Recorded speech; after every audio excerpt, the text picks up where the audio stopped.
పుట్టగానే ఆ బిడ్డను చూసి ఈ బిడ్డ మహర్జాతకురాలు, ఏదో సాధిస్తుంది, ముఖవర్చస్సు చూసి ఖచ్చితంగా ఏదో ఒక కళారంగంలో రాణిస్తుంది అని మన పెద్దలు చూడగానే వారి అనుభవాన్ని బట్టి చెప్తారు. కాలక్రమంలో అలాగే జరుగుతుంది. అందుకే పెద్దలు చెప్పింది వినాలని కూడా అంటుంటారు. ఇక విషయానికొస్తే 7 సంవత్సరాలు తోట లోచన పేరుకు తగినట్టుగానే నాట్యరంగంలో అద్భుతంగా రాణిస్తుంది. ఇప్పటికే 40కి పైగా ప్రదర్శనలిచ్చింది. లోచన నాట్యం చూస్తే ఔరా అనాల్సిందే.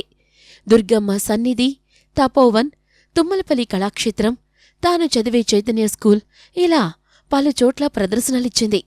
ఈ మధ్యనే హైదరాబాద్ గచ్చిబౌలి స్టేడియంలో భారత్ ఆర్ట్స్ అకాడమీ నిర్వహించిన కూచిపూడి కళా వైభవంలో తన గురువు అనూష నాయుడు తరపున పాల్గొని గిన్నిస్ బుక్ రికార్డు సొంతం చేసుకుంది. మారుతీనగర్ చైతన్య టెక్నో స్కూల్లో చదువుతుంది. మొట్టమొదటి ప్రదర్శన 3 సంవత్సరాల వయసులో తపోవన్లో నిర్వహించింది. అప్పుడే మాతా చైతన్యానంద చేతుల మీదుగా ఆస్థాన నర్తకి బిరుదు అందుకుంది. రానున్న సంక్రాంతి సంబరాల్లో రవీంద్ర భారతిలో నృత్య ప్రదర్శన ఇచ్చి నాట్య మయూరి అవార్డు అందుకుంటానని ధీమా వ్యక్తం చేసింది. మనం కూడా లోచనకు బెస్ట్ ఆఫ్ లక్ చెప్దాం.